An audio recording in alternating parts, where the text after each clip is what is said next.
Tu dis rien. Vraiment, je dis rien. Je suis spectatrice là aujourd'hui. C'est toi qui drive tout. Allez, D'accord. allez, go. On y va. Yes. Bonjour tout le monde. Bonjour, je suis Rokhaya Solange Mengnir, vice-présidente de l'association Shine to Lead. Nous sommes ravis de vous accueillir ce matin pour ce premier talk inspirant organisé dans le cadre de la première édition d'un programme de cours de vacances en ligne destiné à réduire les risques de décrochage pour les jeunes filles issues de milieux modestes au Sénégal pour la rentrée scolaire prochaine.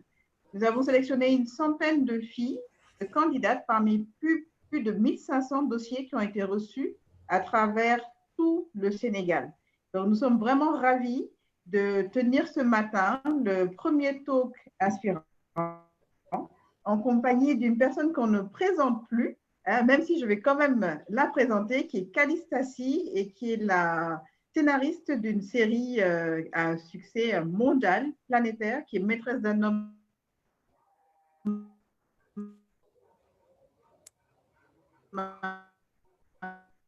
marié. Bonjour Calista. Bonjour Solange. Calista, tu m'entends? Oui, je vous entends Alors, bien. tu vas bien? Oui, super, je vais bien. Bienvenue. Donc, merci beaucoup et ravie de ce face-à-face. Et j'espère qu'il en ressortira quelque chose de bon pour tout le monde.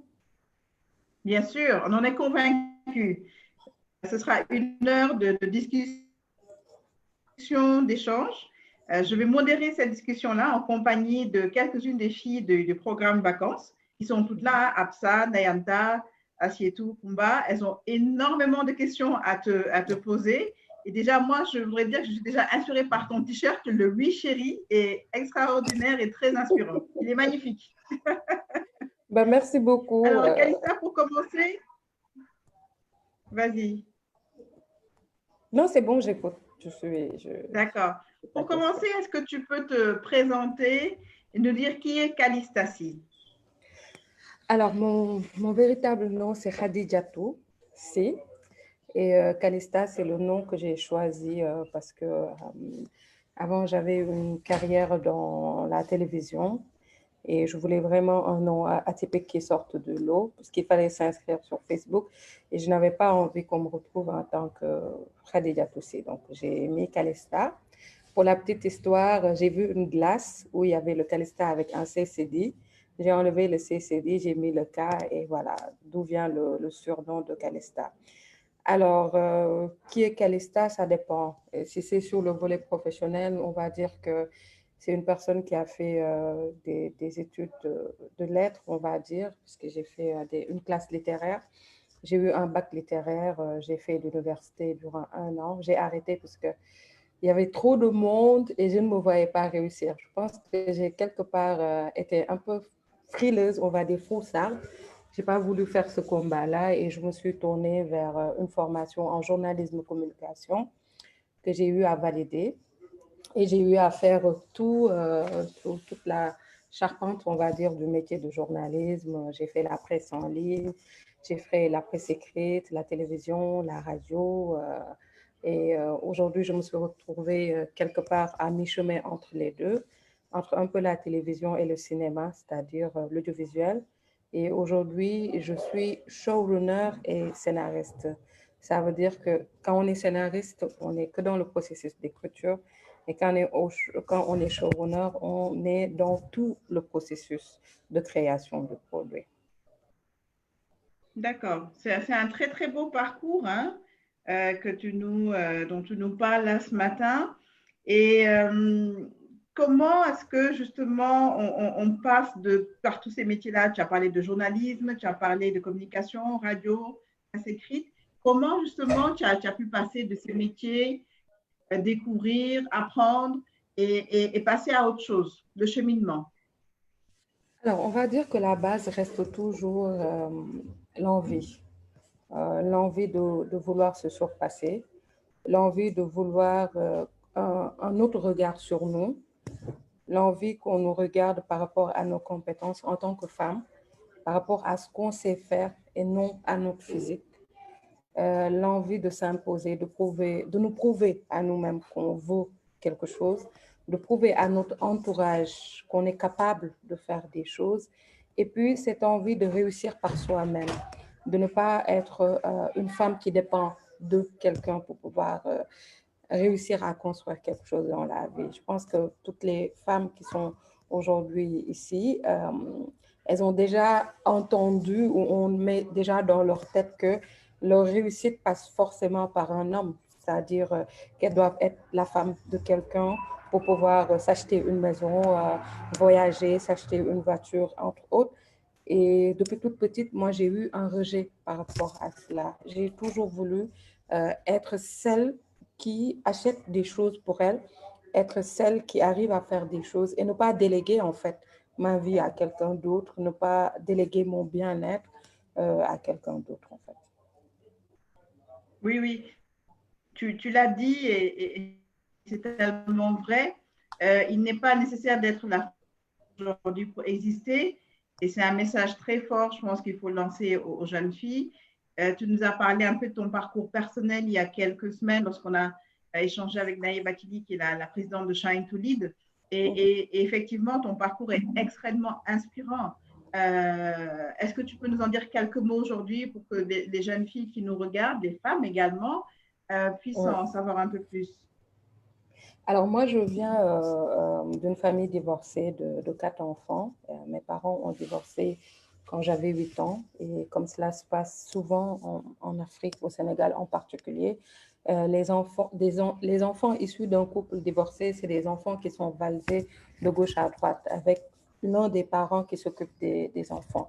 Bon, c'était mon père qui s'occupait de nous. Et bon, quelques temps après, c'était comme on sait au Sénégal, comme je dis toujours, notre chance, c'est aussi notre malchance. C'est des histoires familiales qui peuvent être très lourdes et avec des passifs. Et mon père nous avait, mais c'est ma mère qui s'occupait de nous. Et à un moment donné, voilà, les conditions étaient très difficiles et il fallait que ma mère nous reprenne. Ma mère, c'est cette mère sénégalaise qui n'a pas forcément poussé loin dans les études et qui n'a pas eu un statut qui lui aurait permis d'avoir eu un travail euh, qui puisse lui permettre aujourd'hui d'avoir une sécurité.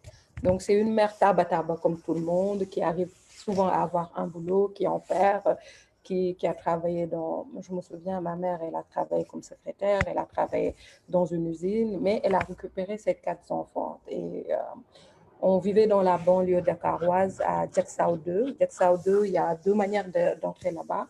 Il y a au niveau de Diamaguène, on prend un car rapide ou un calando pour y accéder. Au niveau de Tableau Tiwaon aussi, il y a une route où on marche, où on prend un calando. Donc, j'ai quitté chez mon père avec mes frères et sœurs pour habiter chez ma mère. Donc, tu vis dans une chambre, parce qu'il faut dire les choses telles qu'elles sont, dans une chambre avec ta mère, tes frères et tes sœurs.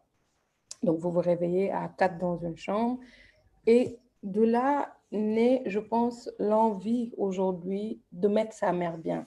Parce que toute personne qui réussit aujourd'hui au Sénégal le fait quelque part pour rendre sa mère fière et pour faire en sorte que sa mère, qui a quelque part vécu des choses difficiles, euh, puisse se reposer et soit satisfait d'avoir mis au monde des enfants aujourd'hui qui ont pu lui accorder un peu une reconnaissance pour la société.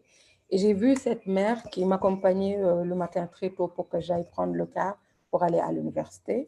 Et un jour, elle m'a raconté une anecdote qui a été un grand déclic pour moi. Parce qu'on quittait vers 5h, 5h30 du matin pour marcher dans le noir. Quand il pleuvait, c'était sur des pierres. Quand tu ratais une pierre, tu tombais dans l'eau carrément. Et elle me disait qu'à son retour, il y avait des gens qui l'ont suivi et qui ont voulu l'adresser. Et quelque part, je me suis dit, si aujourd'hui, poursuivre mes études veut dire quelque part mettre en danger ma mère, je ne préfère pas. Je préfère trouver une autre alternative, puisque moi, je voulais être avocate pour défendre des causes. Et je savais qu'en choisissant un parcours aussi long, quand on est l'aîné, et que souvent, ce qui fait défaut dans nos familles aujourd'hui, c'est les finances, en fait. Parce qu'on vit quelque part dans des familles qui sont pauvres, qui n'ont pas forcément de moyens, et que les femmes, en fait, nous, les femmes, nous sommes les sacrifiées, en fait, parce que c'est nous qui voyons la situation, c'est nous qui essayons de faire quelque chose pour changer les choses. Et moi, mon alternative pour changer les choses, c'était de trouver un parcours plus rapide. Et je me suis tournée vers le journalisme pour pouvoir aujourd'hui sortir plus tôt, travailler, puisque le marché du travail était quelque part dynamique. Et j'ai profité de cela. Et souvent, en tant que femme, il nous arrive de ranger nos ambitions de côté pour, disons, pour l'équilibre ou bien pour sauver quelque chose. Et ce n'est pas évident en tant que jeune fille de porter, parce que nous, on a l'impression de porter tous les combats du monde. Notre réussite, l'équilibre familial, est-ce qu'on se sacrifie, est-ce qu'on poursuit les choses. Et je pense que les aînés ou beaucoup de femmes on est une génération sacrifiée quelque part, puisque souvent, on est obligé de laisser tomber ce qu'on désire, laisser tomber nos aspirations pour faire bouillir la marmite ou pour aider quelque part. Et moi, j'ai eu la chance de faire du journalisme, de travailler assez tôt pour subvenir aux besoins de ma famille. Quand je regarde aujourd'hui, ça fait plus de 10 ans que je suis soutien de famille. 10 ans, c'est beaucoup, mais c'est aussi peu. Mais on va dire que c'est toute une vie, parce que si tu enlèves 10 ans de ma vie, ça veut dire que voilà, quoi, que c'est assez tôt que j'ai pris la responsabilité de savoir que aujourd'hui, il n'y avait que moi pour construire ma vie. Il n'y avait que moi pour décider comment sera ma vie. Est-ce que ce sera une vie à la sénégalaise où la plupart des jeunes filles avec qui j'ai grandi aujourd'hui, elles sont mères. C'est leur choix. Hein? Mais je sais que si elles en avaient eu l'opportunité, elles allaient faire les choses autrement, puisque se retrouver à 30, 35 ans avec 3, 4 enfants, sans travail, vivant dans des conditions difficiles, elles auraient rêvé d'une meilleure vie. Et moi, j'ai choisi, peut-être que au moment T où je choisissais, je n'avais pas la même projection qu'elle. J'avais choisi d'avoir une carrière d'abord, avant de me consacrer à un foyer. Je sais que beaucoup disent les deux peuvent être compatibles. Ça dépend de là où on se situe dans l'échelle sociale. Mais à mon niveau, je savais que la carrière primait avant tout la réussite. Et la réussite aujourd'hui, elle n'est pas que matérielle. Ça, il faudrait que les jeunes filles le comprennent. On ne se dit pas qu'on a réussi parce qu'on a l'iPhone 11, parce qu'on a un téléphone portable, parce qu'on peut aller dans un restaurant. On se dit qu'on a réussi parce qu'on sait que même si on achète un t-shirt Feu de Diaye à 1000 francs, on l'a acheté avec notre propre argent et qu'on ne doit rien à personne et qu'on ne demande rien à personne et qu'on est capable avec les 10 000 francs qu'on gagne de pouvoir subvenir dignement à notre vie, mais aussi d'épargner pour un plan de vie, en fait. Voilà pour la petite histoire. Merci, Calista. Déjà, énormément de messages que tu passes. Cet équilibre vie privée, vie professionnelle qu'il est possible de trouver en y mettant les moyens. Et également le fait que le bonheur n'est pas quelque chose de matériel, mais quelque chose qui se construit avec le temps. Et c'est d'abord une satisfaction personnelle, une satisfaction interne. Donc, ce sont des messages forts aujourd'hui que tu lances à ces jeunes filles et même aux femmes, hein, aux femmes mûres. Parce que je pense que c'est un cheminement de toute une vie de trouver le bonheur, de se construire et de trouver cet équilibre-là. Et c'est justement le genre de message qu'on souhaite faire passer à toutes les jeunes filles qui nous regardent, que ce soit celles qui sont dans le programme, que celles qui ne sont pas dans le programme. Typiquement, aujourd'hui, ce webinaire, on le diffuse en live sur nos pages Facebook pour que tout le monde puisse bénéficier de ces messages inspirants que tu es en train de passer ce matin. Alors, la question, c'est comment t'es venue l'idée de faire cette série Maîtresse d'un homme marié? Alors, on va dire que de toute ma vie, j'ai toujours été portée par l'envie et le fait de vouloir aider des femmes. Peut-être parce que j'ai toujours vécu entourée de femmes et j'ai toujours vu comment elles peuvent se sacrifier pour l'équilibre de leur progéniture. Comment une mère aujourd'hui peut tout donner parce qu'elle veut juste que son enfant réussisse. Comment une mère peut avoir un enfant qui a une maladie mentale ou qui est simplement malade ou qui est rejeté par la société et qu'elle reste quand même une mère en fait. Et j'ai voulu aider, rendre hommage et montrer à toutes ces femmes qu'il était possible qu'elles existent dans cette société, en fait, et qu'il était possible, quoi qu'elles aient vécu, quoi qu'elles aient traversé, de pouvoir se renouveler, en fait. Parce que souvent, la vie arrive sous diverses formes aux gens. On peut avoir une grossesse non désirée. Est-ce que notre vie s'arrête parce qu'on a eu un enfant en mariage? Est-ce que notre vie s'arrête parce qu'on est divorcé? Est-ce que notre vie s'arrête parce qu'on est veuve? Est-ce que notre vie s'arrête parce qu'on désire poursuivre une carrière ou qu'on ne choisit pas de se marier ou qu'on choisit de se marier? Je voulais dire aux femmes que peu importe qui vous êtes et ce que vous avez vécu, vous êtes importante. Et ça, c'est vraiment le message que je veux que les gens comprennent, que les femmes comprennent. Et je suis tombée malade et à un moment, je me demandais si je devais pouvoir refaire les choses, qu'est-ce que je ferais? Et je me suis souvenue que j'avais une chronique qui avait marché et que les gens aimaient, que je faisais poster par une amie. Et je me suis dit que je vais faire une série, sans rien connaître hein, des séries et tout. Et je me souviens, une amie m'a présenté à Massambondour de Maodi. Et en 5 minutes, il a été charmé par le projet. Je suis persuadée. Et il m'a demandé, parce que la série, la chronique ne comprenait que l'histoire de Lala, l'histoire de Cher et Marem. Il voulait qu'on fasse une histoire sur l'infidélité, la polygamie. Je trouvais ça assez réducteur. Et moi, j'ai voulu faire une histoire de femme, puisque en tant que femme, je ne me voyais pas dans ce qui était proposé.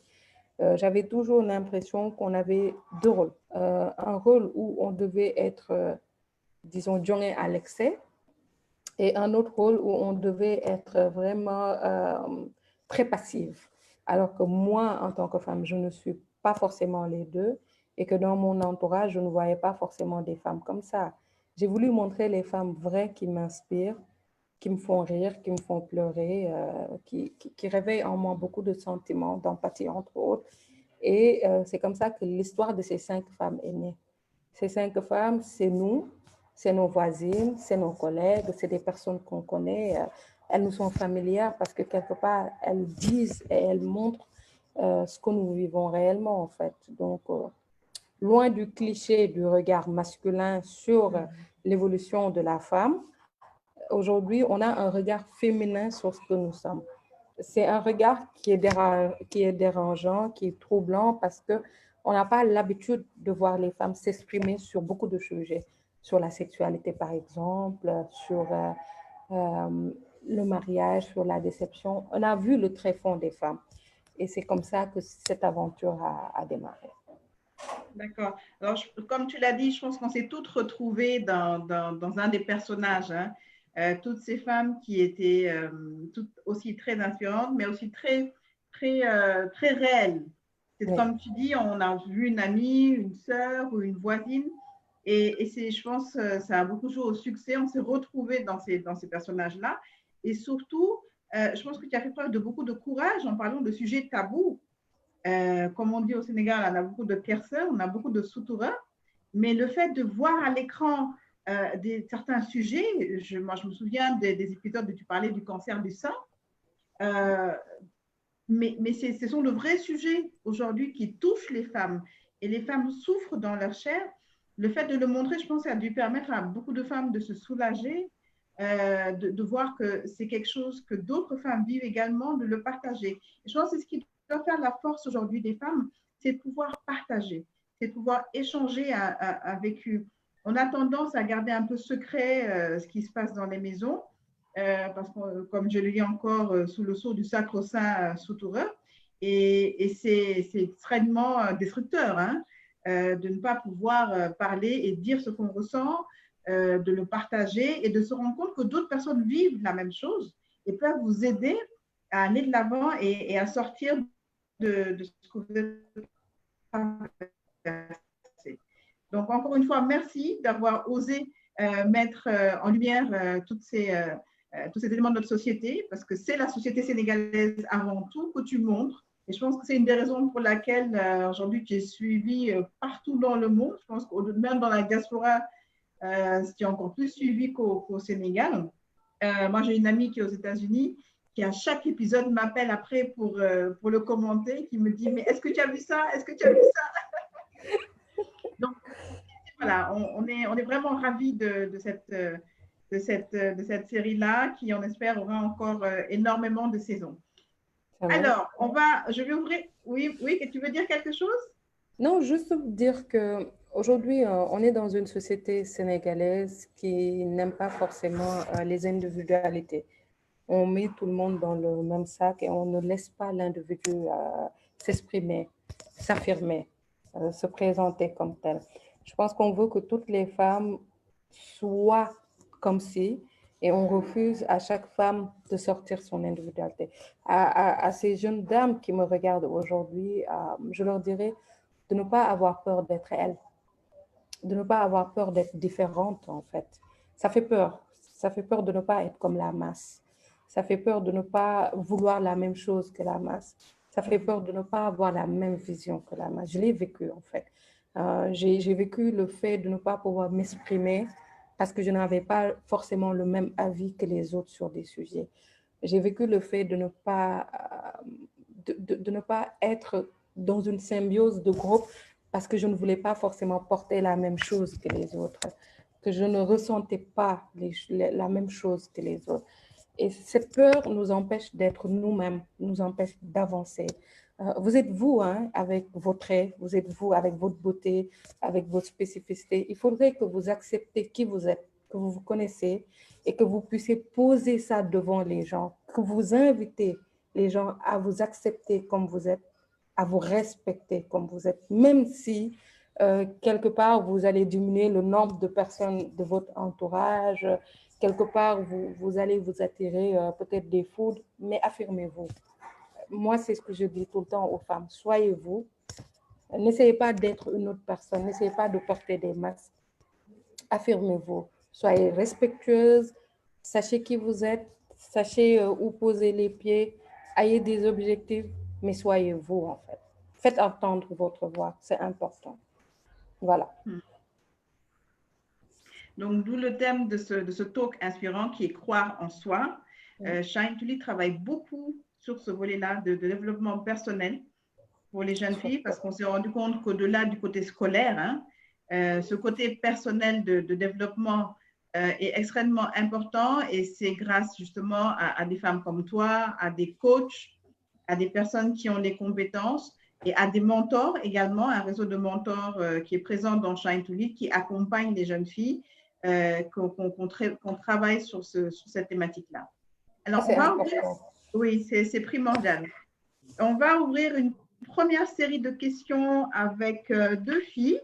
Absa Ndiaye qui est en première S1 à Matam et Ndeye Anta Diagne qui est en seconde S à Saint-Louis. Absa, est-ce que tu es avec nous? Absa de Matam? Absa, il faut que tu actives ton micro. On ne t'entend pas. Oui, je suis là. Voilà, Absa. Absa, la parole est à toi. Oui, bonjour. Bonjour. Bonjour, Absa. Bonjour. Oui, on t'entend, Absa. Tata Solange. Oui. Au nom de toutes les participantes au cours de vacances en ligne, nous vous remercions pour cette opportunité que vous nous avez participé à ce talk inspirant. Je m'appelle Absa Ndiaye, en classe de première S1. Je suis de la région de Matam. Ma question est la suivante. Comment faire pour croire en soi en toutes circonstances? D'accord. Merci, Absa. Une grande question, Calista. Comment faire pour croire en soi? J'étais en... Wow. Alors, il n'y a pas forcément de recette miracle parce que la confiance en soi, je pense que c'est dès le plus jeune âge qu'on le donne à l'enfant. Et malheureusement, on n'est pas dans des sociétés où on ne naît pas dans des familles où des notions comme ça, les gens le savent. Par exemple, ici, moi, je dis toujours que les gens sont très négatifs, en fait. Quand ils te voient, ils te renvoient la mauvaise image, pas la bonne, la mauvaise onde. Et c'est du « da nga ñaaw, da nga ñuul, da nga pata, da nga gàtt, da nga sew ». Et ça ne participe pas à la construction de l'individu. Moi, toute petite, on m'appelait patapouf, boule de glace, ñambi ngénte, fu mu am tamit, tu vois, des trucs du genre. Et je me souviens, je me cachais tout le temps parce que je me pensais horrible, grosse et tout. Et quand je revois aujourd'hui mes photos d'enfants, je me suis dit, on a quelque part gâté mon enfance, puisque j'étais juste normale, mais dans le regard des autres, je ne l'étais pas. Et il a fallu beaucoup d'obstacles, il a fallu beaucoup de remises en question, beaucoup de doutes. Et aujourd'hui, la méthode, c'est de me regarder avec mon propre regard d'abord. Avant d'emprunter les yeux de quelqu'un pour me regarder, je prends mes yeux pour me regarder. Je me mets devant la glace, ou même pas besoin de se mettre la glace. Je me réveille et je me dis que je suis une bonne personne parce que au fond de moi, je sais que c'est vrai. Je suis une bonne personne. Je me dis que je suis une belle personne parce que oui, c'est vrai, je suis unique. Dans le monde entier, il n'y a pas une autre personne que moi, en fait. Il n'y a que moi. Et je dois me chérir parce que je suis spéciale, en fait. Et je me dis que je suis capable de faire des choses parce que quand je fais des choses et que ça ne marche pas, je reviens pour les refaire. Je ne m'arrête pas sur le fait que ça ne marche pas. Je pars, je reviens, je tombe, je me relève, je mets un jean, ça ne me va pas. Je me promets que ce jean va m'aller et ça ne m'ira jamais. Je cherche un autre jean et j'avance. Je ne suis pas parfaite. Je ne sors pas tout le temps maquillée. Je n'ai pas ce culte d'être une femme extraordinaire. Je sais que je n'entrerai jamais quelque part et que les gens vont se retourner parce que Miss Monde est entrée. Si j'entre quelque part, les gens vont se retourner parce que Calista est entrée. Parce que je suis moi, en fait. Il faut juste te dire que tu es la personne la plus importante sur cette terre, qu'il n'y a pas une autre que toi et que tu mérites d'être bien. Que ça, ce n'est pas le regard de Solange qui va te le donner, ce n'est pas le regard de Calista qui va te le donner, c'est le regard de Absa qui va te le donner. Et peu importe si autour de Absa, tout le monde dit « Yo, Absa, ni nga ñaawee, xoolal ni nga ñuulee, xoolal ni nga tuutiwee ». Ça, c'est eux, c'est le regard, parce que c'est comme ça qu'ils se voient. Et ils veulent te voir comme ça. Mais toi, Absa, emprunte ton propre regard pour te regarder. Absolument, absolument, Calista. Comprendre qu'on est unique. Oui. Et s'aimer comme on est, parce qu'on est belle, et ne pas se regarder à travers le regard des autres, qui sera toujours différent. Il y aura toujours quelque chose à redire sur ce qu'on est. Mais comme tu dis, savoir qu'on est unique et qu'il n'y a pas deux Absa Ndiaye comme toi, il n'y a pas deux Calista, et ça, c'est déjà un grand pas en avant. Alors, après Absa, on a Ndeyanta Ndiaye. Ndeyanta de Saint-Louis, Anta, es-tu là? Oui, je suis là. Oui, Anta, qu'est-ce que tu as à demander à Calista? En fait, j'aimerais poser cette question qui est quelles sont les conséquences du manque de confiance en soi? Oui, les conséquences quand on manque de confiance en soi, quel impact est-ce que ça peut avoir pour nous dans nos vies? D'accord, merci Anta. Oui. Moi, je me dis que quand on manque de confiance en soi, quelque part, on rate sa vie. On rate le fait d'être heureuse, de faire des choses, d'être libre, d'avancer, d'avoir des projets, de croire en soi. Je pense qu'une majeure partie de ma vie, je pense que j'étais enfermée quelque part, en fait, et que j'avais du mal à avancer. J'avançais parce que je voulais que les autres me soutiennent, qu'ils me portent, qu'ils me comprennent, qu'ils truc. C'est pas leur travail, c'est pas leur rôle. Ils sont pas là pour ça, en fait. Ils sont pas là pour me materner, voilà, parce que on est toujours dans l'attente de l'autre, parce qu'on nous a appris que sans l'autre, on ne peut pas avancer. Et quelque part, en faisant cette série, ça a été une manière de me réconcilier avec moi-même, de prouver au monde que voilà, que vous aimez ou pas ce que je fais, que vous soyez d'accord ou pas, vous me devez une chose, le respect de regarder ou de ne pas regarder ce que je fais. Et quelque part, toute cette bataille médiatique, toute cette communication qu'il y a eu autour de la série, du pour, du contre, du truc, ça m'a libérée. Ça m'a permis de m'affirmer, moi. Aujourd'hui, peu importe ce que les gens disent, je suis restée Calista jusqu'au bout. Qu'on aime ce que je fais, qu'on déteste, qu'on trouve que c'est vulgaire, c'est trop, c'est assez, on a respecté le fait que j'ai fait ce que j'aimais. Je l'ai imposé au monde. Et je n'ai laissé personne m'empêcher de faire ce que je voulais. C'est ça, en fait. Vous faites ce que vous avez à faire. Dès l'instant où vous êtes quitte avec votre conscience, vous êtes quitte avec vous-même, peu importe si on vous amène à Guantanamo ou je ne sais pas où, vous allez rester debout et dire aux gens, peu importe combien vous êtes en face ou comment vous pouvez être contre, moi je suis moi, je peux m'affirmer tel que je suis. Et aujourd'hui, Anta, c'est ce qu'il faut faire en fait. Si tu n'as pas confiance en toi, quelque part, tu es une prisonnière sur cette terre. La terre, elle est tellement vaste, il y a tellement de choses à découvrir, il y a tellement de choses à vivre, il y a tellement d'opportunités à saisir. Il y a tellement, tellement de merveilles sur cette terre, au coin de la rue, chez nous, un peu partout. Et tu vas laisser les autres t'emprisonner et t'empêcher d'aller découvrir tout et de faire tes propres expériences. Refuse ça. Il faut le refuser. Oui. Il faut refuser, comme j'ai dit, d'être prisonnier des autres. Ouais. Ça empêche de vivre sa vie pleinement Ouais. et de voir tout ce qu'il y a de beau autour de nous. Parce que, comme tu as dit, Oui. il y a des choses magnifiques qui nous entourent.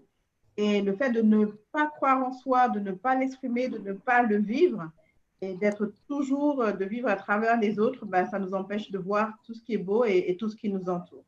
Et tu as fait justement preuve de cette confiance en toi. C'est ce qui t'a permis de faire cette série-là, d'avoir l'audace de parler de ces sujets-là et surtout de voir à quel point c'est important et impactant pour les femmes. Parce que les femmes, on avait vraiment besoin, tu as osé le faire et rien que pour ça, on te remercie encore.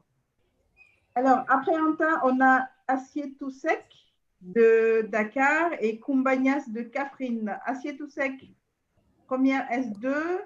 Assietou? Oui, bonjour à toutes. Bonjour Assietou. Bonjour. Bonjour, on t'entend. Bonjour, Tachelance. Bonjour Assietou. Bonjour. Et les autres membres de Saint-Oudé. Avant tout, permettez-moi de remercier l'association qui a beaucoup fait pour nous.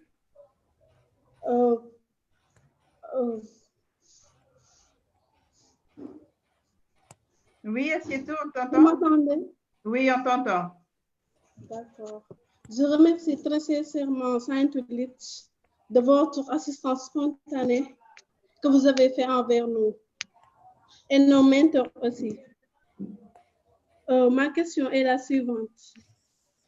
Quand vous avez un défaut, comment développer notre confiance en soi? Comment développer notre conscience en soi? Alors, Assietou, si j'ai bien compris, tu peux répéter le début de la question? Quand on a un défaut, comment on développe notre confiance en soi? D'accord, d'accord. Ma question, c'est de savoir, c'est quoi le défaut? C'est quoi le défaut, le mot défaut? Qu'est-ce que tu appelles défaut, Assietou? Des problèmes à aller de l'avant. C'est quelque chose de physique ou c'est quelque chose qui se passe dans la tête? De mental, mental. Mental. Comment aller de l'avant? Merci Assietou. Ouais. Je pense que la vérité que les gens ne disent jamais, c'est qu'on n'est pas forcément forte à 100%. Et que ce n'est pas parce que je m'appelle Calista que je suis une femme forte. Il y a des jours où je pleure, il y a des jours où j'ai peur de descendre de mon lit, il y a des jours où j'ai peur de sortir de la maison, il y a des jours où en allant au travail, j'ai peur de voir mes collègues. Parce qu'on est humain en fait. Et quand on est humain, notre force réside dans notre capacité de pouvoir tomber et de se relever à chaque fois et d'avancer. Il n'y a pas une vie rose à 100% où tout est parfait, tout est bien, tout est comme il faut. Ça n'existe nulle part. Il y a une vie à vivre en fait, et des leçons à tirer au quotidien. Il y a des jours où moi, ma peur, c'est de regarder les vues sur YouTube, de voir si l'épisode qui est entré a un bon score. Souvent, ma peur, ma déception et ma frustration, c'est quand je lis des commentaires qui font très mal et qui jouent sur la confiance en soi, ça faut l'avouer. Moi, par exemple, la première saison, je suis passée par des moments difficiles. où à un moment donné, j'avais même peur d'aller travailler parce qu'on fait un travail qui est jugé en permanence, en fait. Et j'ai lu des commentaires, j'ai lu des messages, j'ai reçu des messages qui auraient mis un éléphant KO. Mais j'ai continué et j'ai trouvé la bonne parade. Les 7 premiers épisodes de la 2e saison, les gens, ils s'attendaient à des choses alors qu'il y avait d'autres choses. Mais on a été saqués de bout en bout, tous les jours, tous les matins.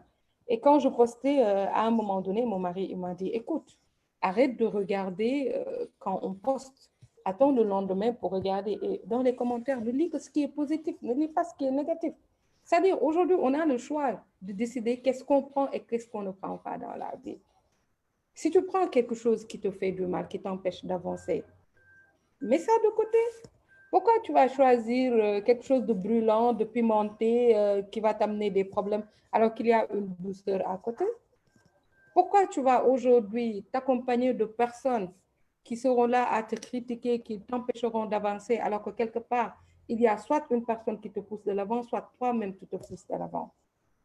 Pourquoi quand aujourd'hui tu vas faire une faute en classe, tu vas te dire que ta vie est finie? Pourquoi quand tu as une mauvaise note, tu te dis que c'est fini alors que tu as 9 mois pour pouvoir être au top? Pourquoi choisir d'abandonner la facilité alors qu'on peut toujours se battre et grimper les niveaux en fait? Il n'y a pas de défaut, il n'y a pas de faute. Il n'y a que cette volonté qu'on a de vouloir avancer et de s'imposer au jour le jour. Il y a des épisodes qui ont eu plus de vues que d'autres. Si je m'étais arrêtée au fait que cet épisode a eu moins de vues, est-ce qu'il y aurait eu des épisodes qui auraient plus de vues? Mon travail, c'est d'être critiqué, que ce soit d'une bonne ou d'une mauvaise manière. Ça, je l'ai compris en faisant ce projet-là. Demain, je peux faire quelque chose qui soit un navet, mais après demain, je peux refaire un succès. Donc, je ne m'arrête pas quand ça ne va pas. J'avance. J'avance tous les jours. Aller de Il l'avant. faut avancer. Oui. Bah oui. Aller de l'avant et ne pas s'arrêter sur ce qui est négatif. Mais justement, c'est ce qui peut permettre d'avancer, comme tu dis, assieds-toi. Hein? Parce que si tu ne vois que le verre à moitié vide et pas le verre à moitié plein, bah, tu auras toujours des pensées négatives. Et ces pensées négatives, bah, tu les nourris et ça te fait rester dans ce cycle-là qui est totalement négatif. Donc, il faut sortir de ces cycles négatifs-là. Comme l'a dit Calista, voir ce qui te fait du bien. Et plus on va dans cette dynamique d'ondes positives et on crée le positif. Le positif, il faut le créer. Il est là. Il faut voir ce qui est dans ce sens-là. Je pense que Calista l'a bien dit également. Kumba Nias, seconde S de Catherine. Kumba. Bonjour, Tata. Bonjour Kumba. Comment ça va? Bonjour, Tata Kalissa. Bonjour. Merci de m'avoir donné la parole. Je m'appelle Kumba de la région de Catherine, classe seconde S. Ma question c'est, quel message voulez-vous faire passer à la jeunesse à travers ce film?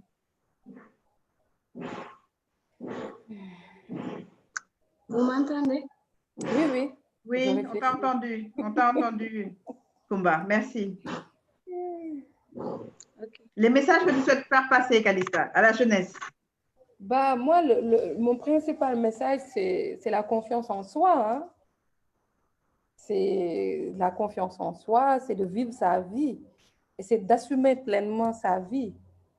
On ne peut pas toutes être des anges, on n'est pas toutes des saintes, mais on a cette capacité de nous assumer tels que nous sommes. Et on a cette capacité aussi d'apprendre de nos erreurs et d'avancer. Je ne suis pas une donneuse de leçons, je ne suis pas parfaite. Je ne me dis pas que je suis une sainte, je ne me dis pas que ouais, les gens n'ont pas le droit de faire des erreurs, des trucs. Moi, je ne vois pas les choses comme ça. Moi, je saisis chaque opportunité pour pouvoir me bonifier, même mes erreurs. Mes erreurs aujourd'hui, c'est ce qui m'a permis d'être cette personne que je suis aujourd'hui. Si je n'avais pas eu à faire ces erreurs, je n'allais pas être moi-même.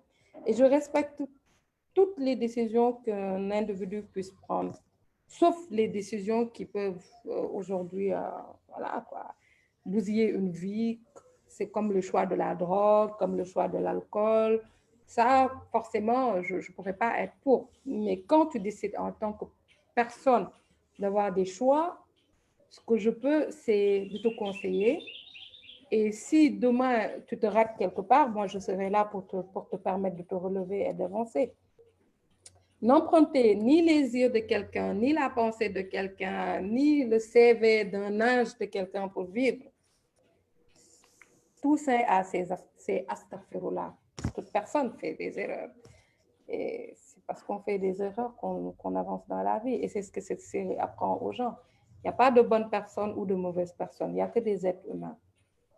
Aujourd'hui, vous aimez un personnage. Demain, vous êtes dégoûté par ce personnage parce qu'elle est humaine.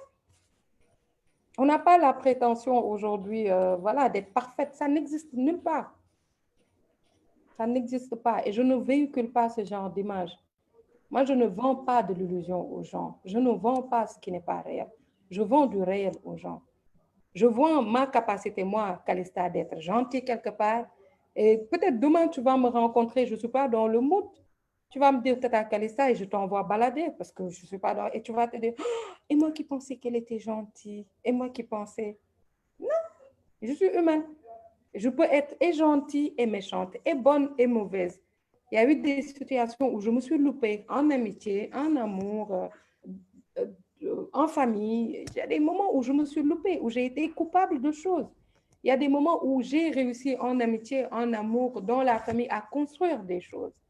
Et c'est parce que je me suis loupée que j'ai appris à construire des choses. Et aujourd'hui, c'est ce que je dis aux gens, vivez votre vie. Peu importe le regard ou la pensée que l'autre a de votre vie, c'est votre vie. Un jour, j'ai lu un commentaire.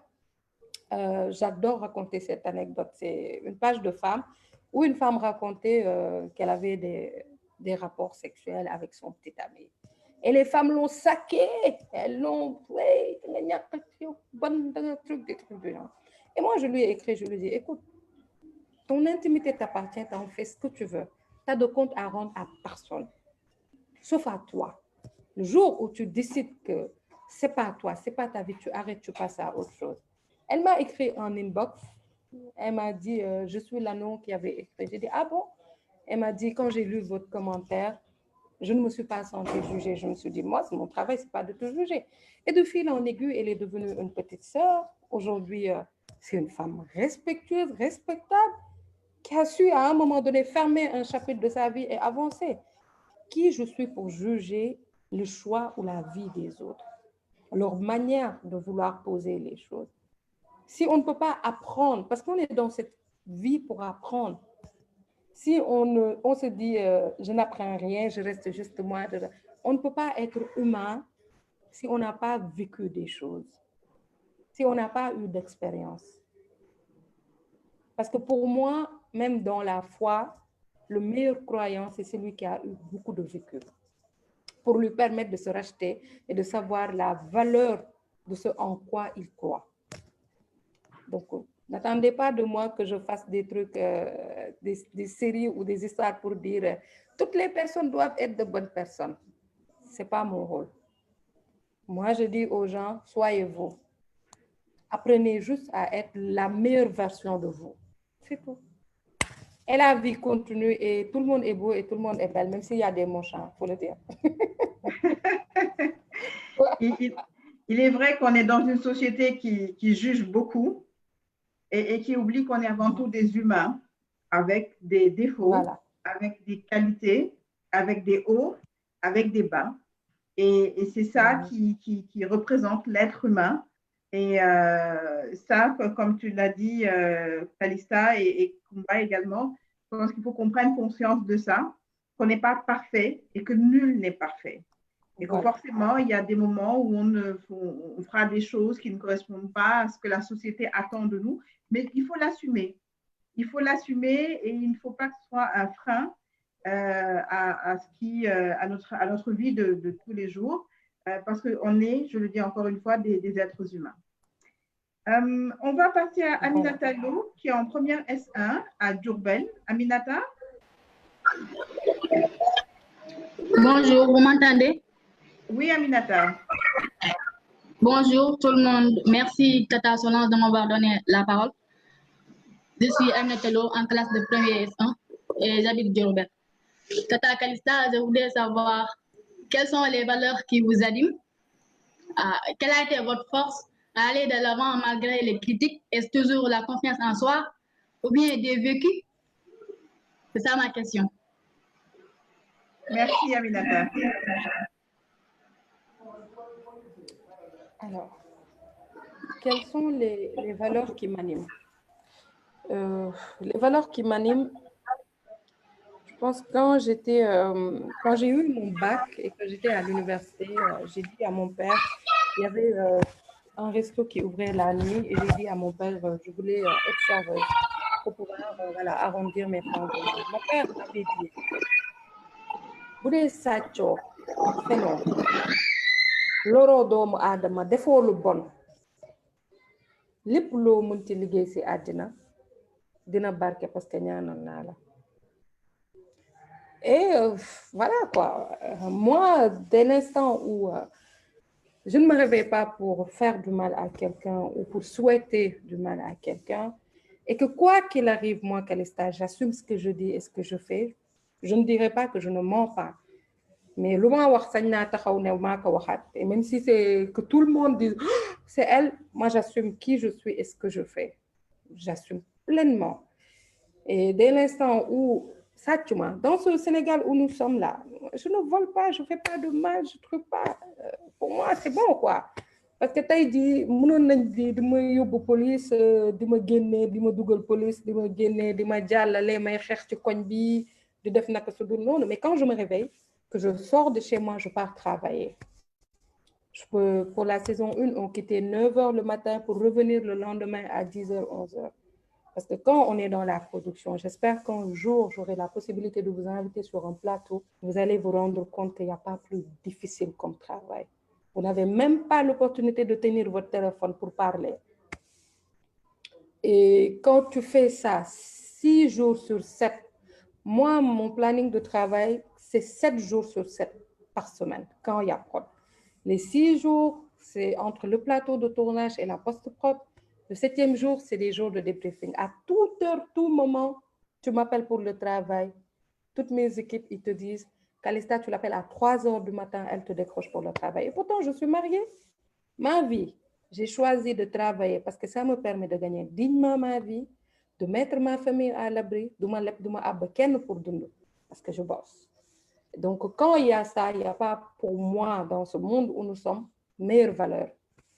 Parce que je ne suis pas là à faire la pitre, je ne suis pas là à dire de n'importe quoi ou à faire de n'importe quoi. Je ne suis pas là à faire de la lèche pour gagner ma vie. Je gagne ma vie parce que je me réveille et je vais travailler. Et comment je fais pour continuer? Quand tu sais que à la fin du mois, le compte bancaire, l'argent, il sort pour que tu règles tes factures. Voilà, tu vas te lever tous les jours pour avancer. Quand même la voisine là va te dire, ouais, regarde, ça. Tu vas la regarder et tu vas lui dire, demain, tu vas me demander 1000 francs. Donc moi, j'avance tous les jours parce que je bénis Dieu. J'ai 2 jambes. Je peux marcher. Je peux sortir, aller où je veux, sans que quelqu'un me dise où est-ce que tu vas, qu'est-ce que tu fais.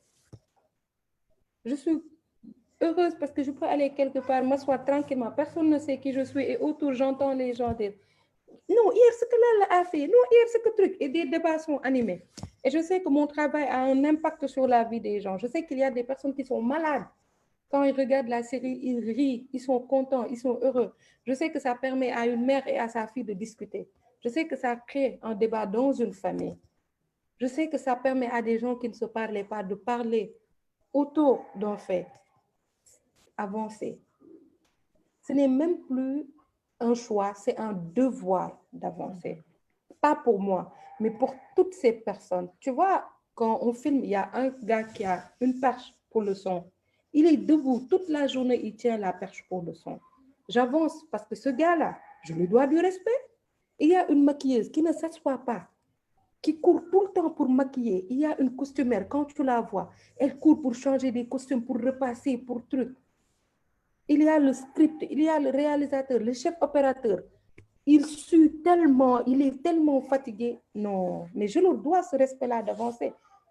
L'acteur à qui je donne le scénario, qui ne dort pas, qui m'appelle à 2h du matin pour me dire Est-ce que tu penses que je pourrais faire ça, être qui vient avec sérieux, qui vient, qui joue? J'avance parce que je le lui dois. C'est du respect. Le chauffeur, le vieux chauffeur qui vient, qui se gare, qui met tout le monde dans le car, qui conduit, qui risque sa vie et notre vie, qui est là des fois jusqu'à 3 heures du matin. Le bagagiste qui prend tous les bagages. Non, j'avance parce que je leur dois du respect. Je n'avance plus parce que je suis Calista. J'avance parce que derrière, il y a des gens qui vivent de ce travail. Il y a des gens qui ont leur dignité à cause de ce travail. Il y a des gens qui nourrissent leur famille à cause de ce travail. Donc, Calista, elle n'existe pas. Les caprices de Calista, ça n'existe pas. Vous, vous avancez tous les jours parce que demain, il y aura des familles qui seront derrière vous, qui vont compter sur vous pour vivre. Vous allez inspirer sans le savoir des petites filles dans votre quartier. Et vous allez avancer à cause quelque part d'elles pour qu'elles puissent un jour être à votre place. Il ne s'agira plus de vous. Il s'agira de l'impact que vous aurez sur la vie des autres à un moment donné. C'est bon? Oui. Oui, mais travailler, encore travailler, toujours travailler. Et tu l'as dit, c'est le travail de toute une équipe qui nous permet de regarder sur notre petit écran un épisode, mais c'est le résultat d'un travail énorme qui est fait en amont par des dizaines et des dizaines de personnes qu'on ne voit pas, justement, mais on ne voit que le rendu à la télévision. Mais c'est extraordinaire, hein? C'est extraordinaire ce qui est fait, mettre tout ça en musique. Et j'aime beaucoup cette insistance que tu as sur la valeur du travail et sur l'impact. Parce que si tu ne pensais qu'à toi, Calista, peut-être que tu aurais arrêté depuis longtemps, tu serais passé à autre chose. Mais voir l'impact que tu peux avoir sur des milliers et des milliers de personnes à travers ce travail-là, comment tu peux inspirer, comment tu peux aider à construire, c'est un moteur qui est extraordinaire, qui n'a pas de prix, je pense, et qui pousse vraiment à poursuivre le travail qui est en train d'être fait. Alors, Adama Silla de Dakar, qui est en seconde S. Adama, est-ce que tu es avec nous? Oui, tout d'abord, merci. Bonjour à toutes. Bonjour, vous m'entendez? Oui, bonjour, Adama. Bonjour. Bonjour, Tata Calista, et merci à Tata Solange de m'avoir donné la parole. Étant très ravie de participer à ce talk, je remercie l'ONG Shine to Lead de m'avoir offert cette opportunité. Mon nom est Adama Silla, je suis en classe de seconde S et je suis de la région de Dakar. Merci. Ma question à Tata Calista est, est-ce qu'à un certain moment, vous avez eu des doutes? Vous m'entendez?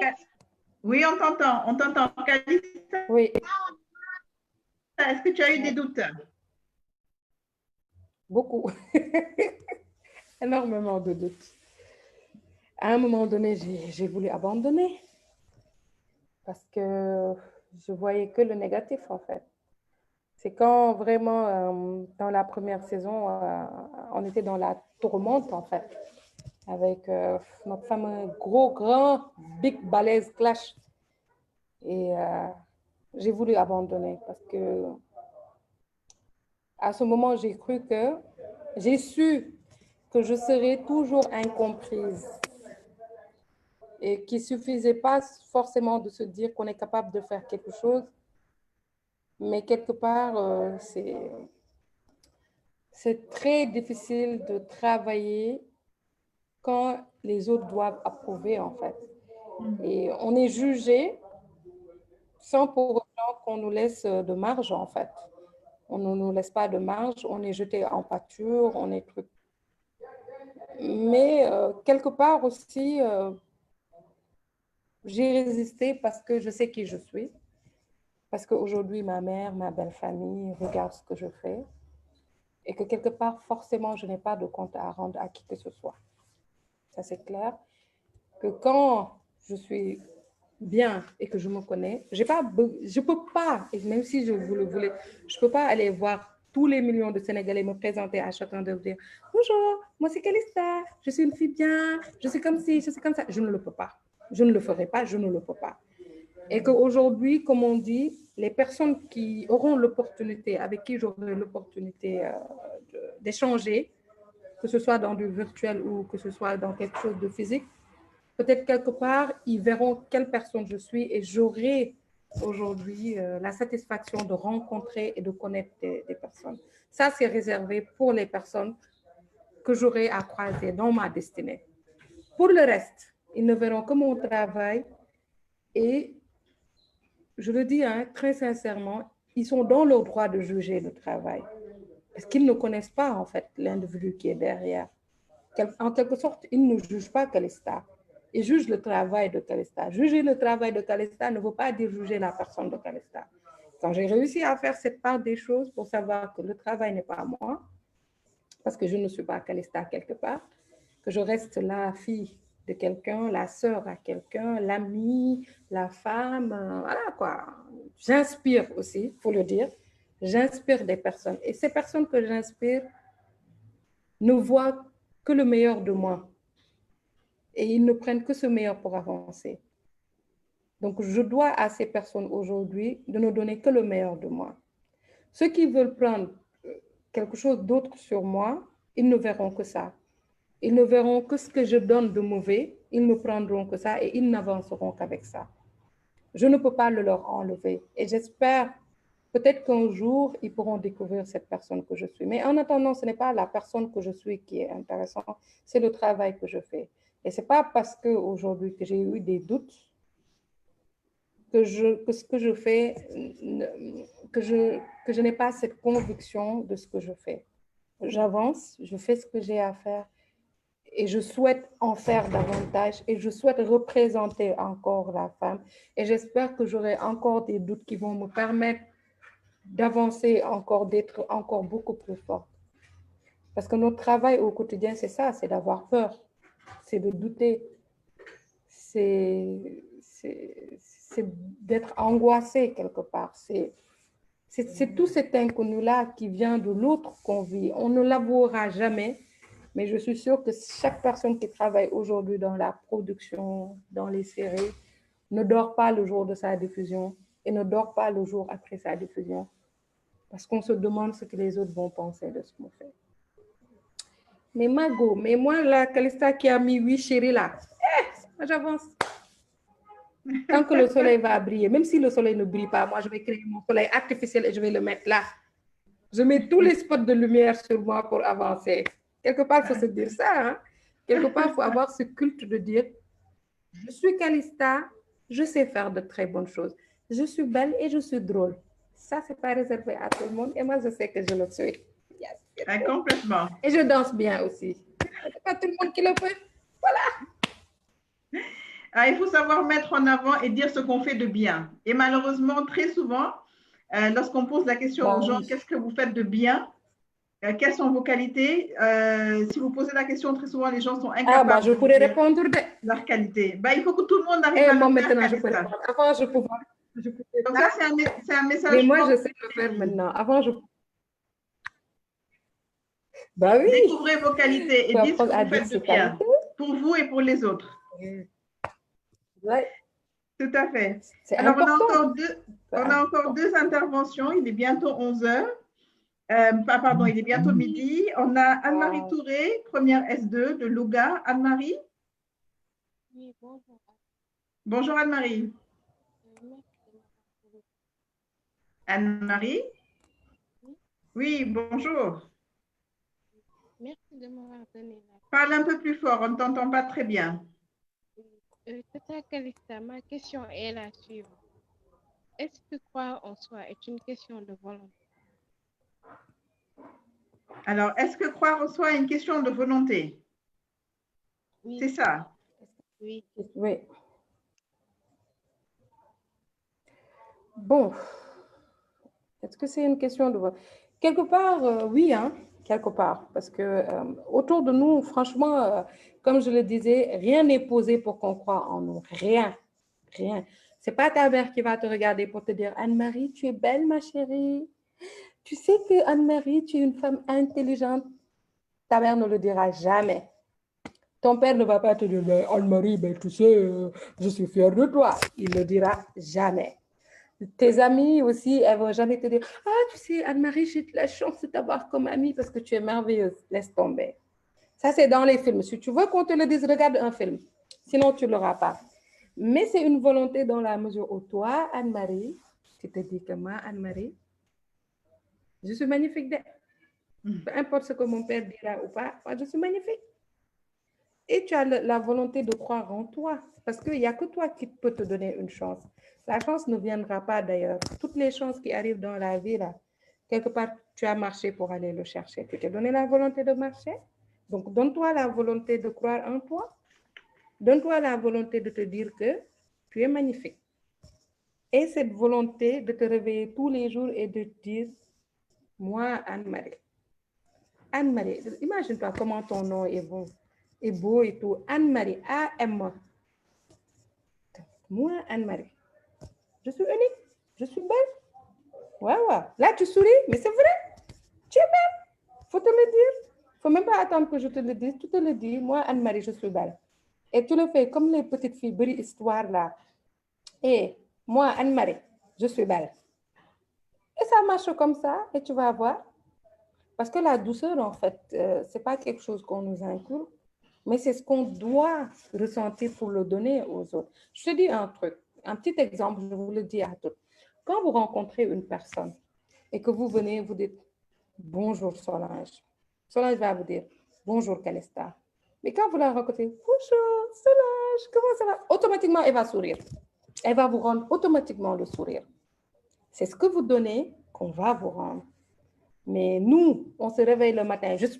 Moi, je ne suis pas du matin. Pourquoi?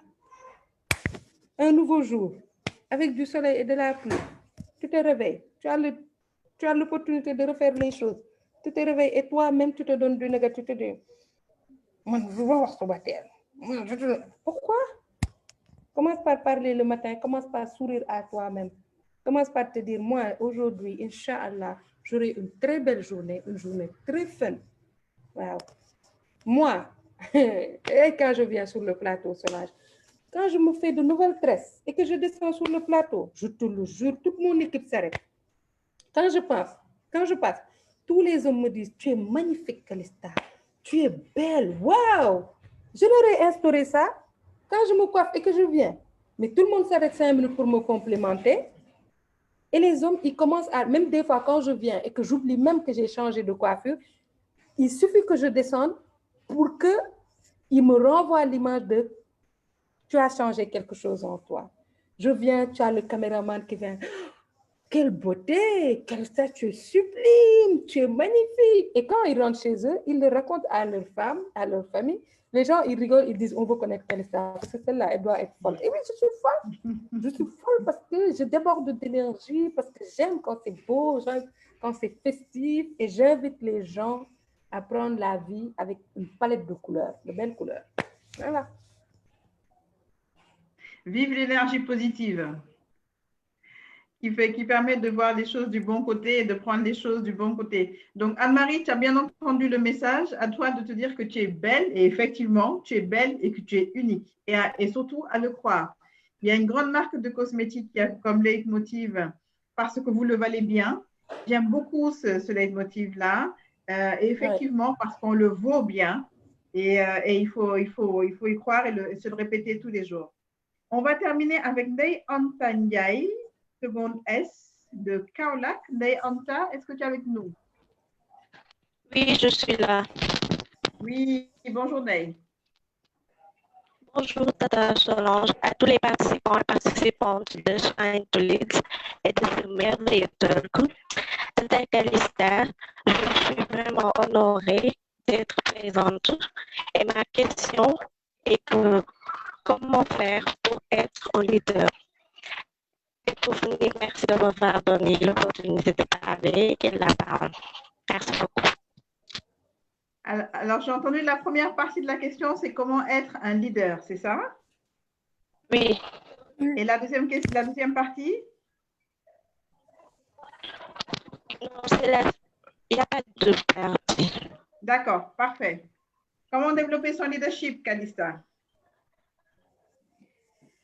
Oh, ça, c'est une question. Comment développer son leadership? Je pense que être un leader, ce n'est pas forcément s'imposer. C'est pouvoir travailler en toute intelligence avec tout le monde.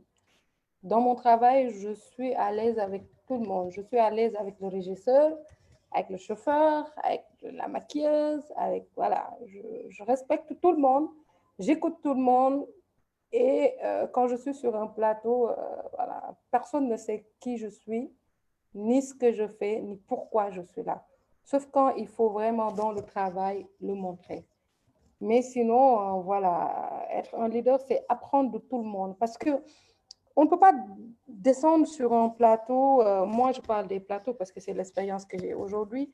On ne peut pas descendre sur un plateau et puis vouloir dire à tout le monde que ouais, je suis la chef, on fait ce que je veux. Non. Moi, aujourd'hui, j'apprends de tout le monde. Le chauffeur, aujourd'hui, me donne une leçon de vie sur quelque chose, sur une anecdote de la vie ou autre. Le régisseur, de par son humilité, parce qu'il faut être vraiment humble pour pouvoir servir des gens, accepter tous les caprices, pouvoir travailler avec tout le monde, il m'apprend l'humilité. Le réalisateur, aujourd'hui, il m'apprend le perfectionnement. Le chef opérateur, aujourd'hui, il m'embarque dans sa passion. Il m'embarque aujourd'hui dans sa minutie. J'apprends de chacun et cela me permet davantage de me bonifier et de mieux comprendre la vie. Être un leader aujourd'hui, c'est avoir pour moi cette capacité d'être à l'écoute,